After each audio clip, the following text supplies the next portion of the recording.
Hello and welcome back to GameSpot's continuing coverage of E3 2013. You're watching the GameSpot stage. My name is Daniel Dwyer, and I am absolutely delighted to be joined by Michael McMahon. Hi, how are you doing, Danny? The creator of Lichdom Battlemage, or one of the many creators of Lichdom Battlemage. That's correct. This is a game which we have been playing a lot of in the GameSpot office. It's also one that we like to call Lichdom Battlemage. So if you want to release that in Europe as that name, I think it'll work. It's a really gorgeous looking game. And I know we've got our new fancy player on the GameSpot stream, so before I get into the nitty-gritty, I think we should just check out the gameplay and you explain exactly what we're looking at here. So we've got Josh Van Veld, our producer, playing here, and this is a new level that we just added to our alpha release, which is coming out this Monday. Cool. The full release of the game is on August 26th. You guys have been in Steam Early Access for a couple of months now, right? For, yeah, about 12 weeks. Okay. So, and this represents our third release, the one that's coming out next week. So this is the third level that we've added to the gameplay here, and it's called the Maelstrom. And it's a kind of an underground area where the magic of a cataclysmic event had happened a long time ago. And we've got this whirlpool that's all frozen solid with all the ships and everything in it, so you're making your way to the bottom of it. First thing to say about this is I remember seeing this in person a couple of weeks ago. It looks absolutely gorgeous. Yeah. This is CryEngine, is that right? That is correct, yes. So has that allowed you to do stuff, do you think, that you haven't seen in any other first-person role-playing Magic games? Yeah, there's no doubt that, you know, CryEngine has really helped us to achieve a visual style that's very stunning and very different from everything else. And we've tried to sort of make it our own, right? Give it our own look, and we've worked very hard at that. So the interesting thing about Lichdom Battlemage is that the RPG's almost the first choice you make is deciding what type of character you want to be. Not that isn't the case here. There certainly is customization, but I guess if there was a USP of Lichdom Battlemage is that you were a friggin' really powerful mage. That's correct. So you play as a mage. We call it being an unmitigated badass. Okay. OP mage. That's right. So within that class, though, you were able to forge your own magic spells and whatnot. Right, and what we did is, you know, we looked at this and we said, what do people typically do with mages? They put constraints on them, like cooldowns and mana bars to make them equal to other classes. We remove all of that. We take that away. And usually people say, well, doesn't that mean the game's going to be easy? But it's very challenging. Yeah. It's a challenging game. So you're saying that like the sort of downsizing of mages in other games is a design based entirely on the existence of the other characters, kind of. Correct. And you know, how do we learn how to play mages in games? We learn by doing things like kiting and running away, right? Because you can't let anything touch you. You're a glass cannon, right? Yeah. Well, we wanted to deliver something different. We wanted to deliver a titanium cannon. So we weaponize your defensive ability so you can stand toe-to-toe with your enemies and bring the fight right into them. Let's look at this stuff. The customization with the spell crafting is really incredible. So what Josh is doing right here is he's crafting himself a new shield. We've got 3 different shields styles for the type of gameplay you want, whether you want to be toe-to-toe and tanky and stand up front with the enemies, or strategic and far off and laying waste to them with large AoEs. So he's crafting some different spells. He's making himself a mastery ice spell, or in this case a destruction ice spell, so he can nuke his enemies really hard. I want to remind the folks at home, if they have any questions for Michael, please send them to me. Ask Danny O'Dwyer on Twitter, and I'll make sure I put them over as quickly as possible. So you guys are relatively close to launch. This is coming out later this year, like August time? That's right, in about 12 weeks, yeah. How long have you been working on Lichdom Battlemage? So it's a little over 2 years. That doesn't seem like an extraordinarily long amount of time. Well, we did have some R&D in the beginning. That we had about a couple of years while we were trying to figure out exactly what type of game we wanted to build. Yeah. We knew from the beginning. I knew immediately I wanted to create a mage game. That's my passion. That's what I love. But this game, what we're looking at here, has been in production for about 2 years. The environment here is absolutely gorgeous. I remember what we showed on the lobby a number of weeks ago.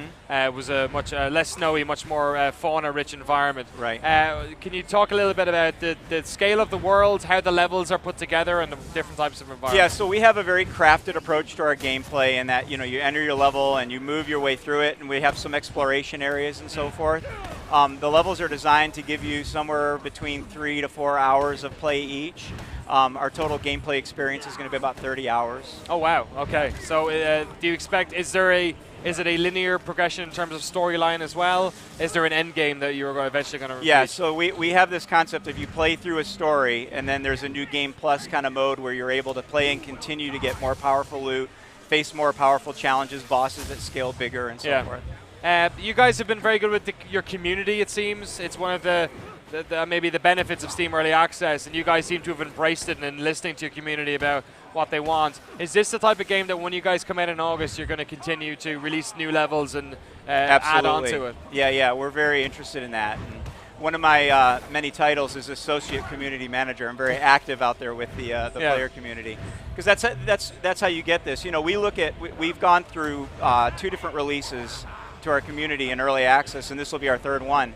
This is fundamentally different than what you guys looked at the last time we had. There's a lot of changes to this, and that all came from the community, came from the players, their feedback. In fact, one of the sigils that we added to the game is lightning.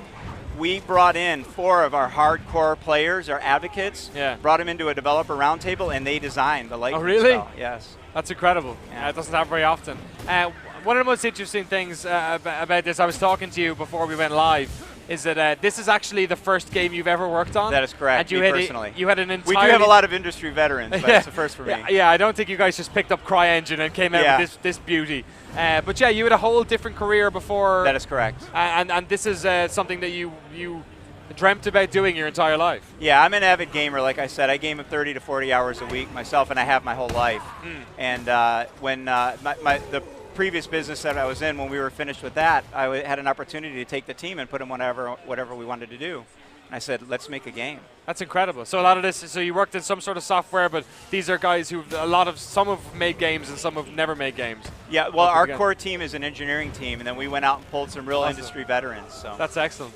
Do you mind me asking, I hate comparing games with other games because it's rarely apples to apples, but are there elements from your favorite RPG games that you have put into Lichdom Battlemage? Yeah, I would say our approach when we looked at designing this game is that we wanted to build something that's kind of like a Borderlands experience, but with magic. Yeah. We're after.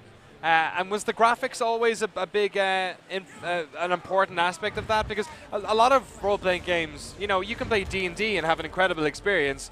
You can visualize yourself. A lot of classic role-playing games don't necessarily look incredible. This looks like, bleeding edge technology we're looking at here. Was that a fundamental part of trying to make this? You know, our biggest sort of pillar of gameplay is literally gameplay, that moment-to-moment visceral gameplay. But choosing CryEngine was a big part of getting what we have visually. So when we got that, we were like, we have to be able to push the limits of this engine, right? We've got to, and we did. Our environment team has just really knocked it out of the park. Look, that's pretty. Yo, that moon blew up. It did. You blew up that moon. Yes, and there's a story behind that you learn when you play the game.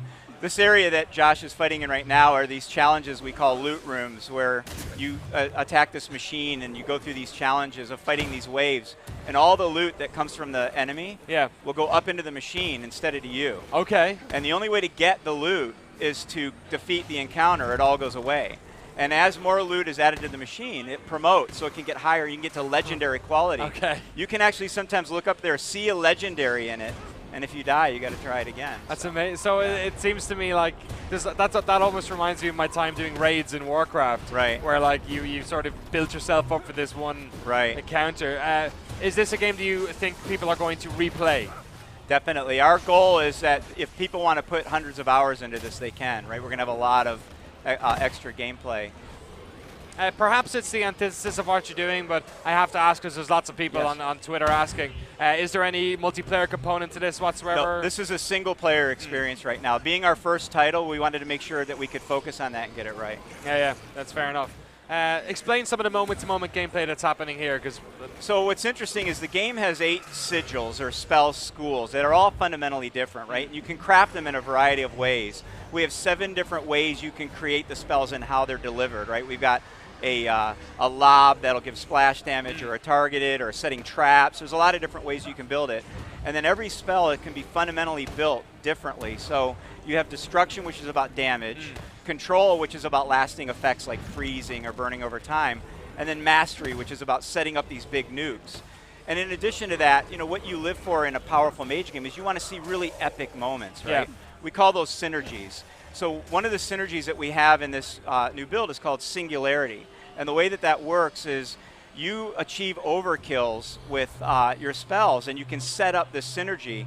And so Josh is going to pull this off here when he gets some enemies lined up. Excellent. And it's a very epic moment.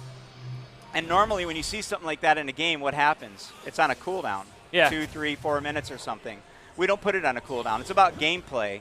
You destroy your enemies to get that synergy, and then you put it in play and just detonate everything. Surely the range of spells you can make must be like every time you've added a new layer to that crafting system, it must have like exponentially grown out the possible types of spells. It's pretty crazy because there's 168 levers you can pull, and you get varied degrees. So it's thousands of combinations. Have you seen your community come up with stuff, and then you're like, oh, whoa, that's a bit too crazy. Let's, or maybe this is a good idea, but we should expand on that a bit. Yes, we have some players that really push the envelope, definitely. What other types of environments are there within the game? A lot of people are asking. We've seen the sort of the feel, like the pastoral look, or the caves that we had on the lobby a couple of weeks ago. This obviously more of an Arctic tundra. Yeah, what other types of So we've got a swampy area. We've got some barren wastelands, some really lush oasis. We've got a lot of very different looks.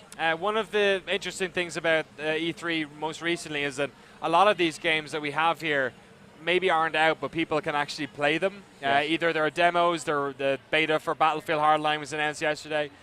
This, of course, is available on Steam Early Access. So can people still get into that and buy this right now? Yes, yeah. The game is in Early Access. You can get it all the way up to release, and the price goes up incrementally. In fact, the first price increase is on Monday. Oh, really? Yes. So TikTok, y'all. Yeah. You can get it for $19.99 right now, and it's $39.99 in release. Oh, wow. Okay, so it's going to go up $10 on Monday? It's going to go up $5 on Monday. $5 on Monday, so okay. to $24.99. That's okay. How many people are in that pool? Do you know how many people are engaged with the game and playing it right now? So we have a pretty avid community, and like I said, we're very focused on the forums. We got a few thousand players that are all, giving us a lot of feedback right now. And is that on the Steam forums themselves, or do you have your own? No, we do it all through Steam. That's incredible. It's easier to stay in touch with everybody that way. How much contacts did you have with Valve on doing that, or have you found Early Access to be something you can do yourself remotely? It's very interesting because we had not planned to do Early Access. We were just going to do a release that was roughly in this time frame. And before the GDC, I went out to visit with Valve, and they started talking to us about the benefits, the good and the bad, the ups and downs of Early Access. And I came back about 2 weeks before GDC, and I told the team, thought a lot about it. I want to do Early Access. Yeah. And Tim Lindsay, our design director, who's a veteran in the industry, says, hey, that's great. Maybe we'll do that in beta. And I was like, no, I want to do it in GDC in 2 weeks. And we pulled it off. We got it up there in 2 weeks, and it's been great. I'm telling you, we would not have the game that we have right now if we didn't do this. That's incredible. Because usually, one of the benefits, it seems to be from our perspective, in the press at least, and maybe it's just we have the blinkers on, is that Early Access seems to be a really good way of just generally promoting a game that's good on its own just by getting it in people's hands. Right. So do you think there'd be this much interest and buzz around Lichdom Battlemage if you guys were just doing on a day, this is our video game? Yeah, well, and some people have a good tolerance for it, some don't, right? For us, what we want is feedback from people in it, right? Some people just buy it and sit it on the shelf to get it at the reduced price and wait for release to play it because they're not interested in playing an unfinished game. Yeah. But that community feedback has been fantastic for Excellent. us. So when about you guys are launching, and a little bit more details about this alpha that you have on Monday? So we have an alpha coming out on Monday that's got a new boss, new level, a new sigil, the lightning sigil that was designed by the community. Awesome. And then August 26th is our release date. Awesome. Michael McMahon, thank you so much for coming on. I appreciate it. Pleasure to meet you. I think Lichdom is a game that we've really enjoyed in GameSpot. I can't wait for more people to see it. And also just hearing your story that you finally managed to make the video game that you dreamt of your whole time. That's right. That's pretty awesome. So, best of luck with the release of Lichdom Battlemage. Thank you and very much. Thanks very much for coming on the show.